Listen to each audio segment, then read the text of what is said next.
Whidbey and Camano Islands are jewels of the Pacific Northwest, thanks to the people who live here. Working together with county and state, Island Transit is striving to eliminate carbon emissions on hundreds of miles of public transport routes, even while expanding the convenience for our growing community. From solar power to alternative energy vehicles, they have embraced a plan to achieve low carbon emissions while still offering a free and efficient transportation solution. It all starts at home with recent cost-saving upgrades to the operating bases that now sport extensive rooftop solar panels. Board Chairman Beth Munns and Executive Director Todd Morrow explained the mission and benefits of the investment made by both the county and state of Washington. Hi, I'm Beth Munns. I'm on the Oak Harbor City Council, and I am proud to say I am chairman of the Island Transit Board of Directors. And with me today is Todd Morrow. He's our executive director. Beth, You didn't know him. great to see you, Beth. Nice to see you. What do you think of our solar panels? Oh, it's gonna be fantastic, and what a savings to the public.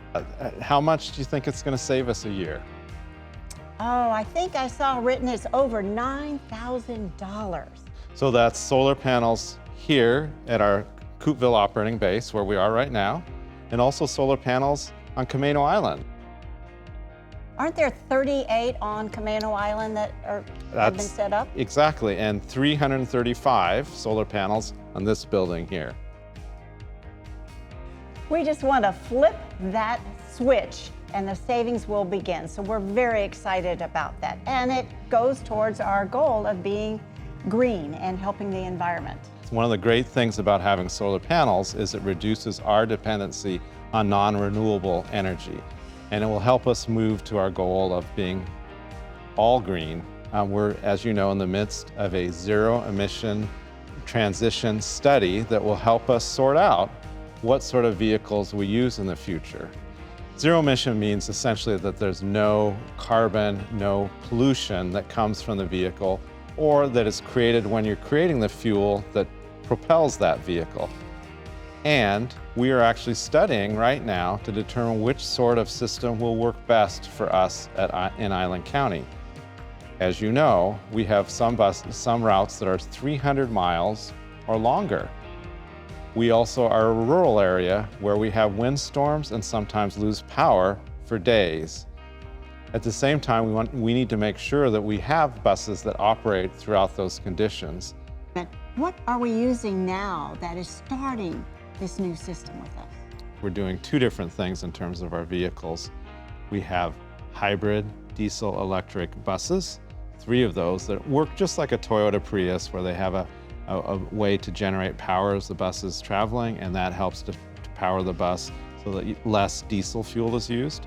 Those are hybrid buses. The other way we do it is through using propane. We have 15 vehicles that run on propane as opposed to gas or diesel. Propane has less of a carbon footprint than those other more traditional fuels, and that helps us as well. Man, this just kind of blows my mind. We live on an island that's approximately over 50 miles long, and yet look at the technology we're using. And what about you? Have you thought about this and what a difference it will make in our community? This is wonderful. Hey, did you know the buses are free? You can get on and off, you can go to school, you can go to work. It's so exciting that we are fare free because anyone can ride our bus. A school kid can do it without paying a fare. A tourist who comes to Whidbey Island can do it without paying. And on Camano Island, same thing. People can use it to go and travel to the state parks on Camano Island. They can also ride into Stanwood as well and connect with Skagit Transit, with Community Transit, and the Washington State Ferries. The solar panels were manufactured in Washington State and funded in part through a grant from Washington State Department of Commerce.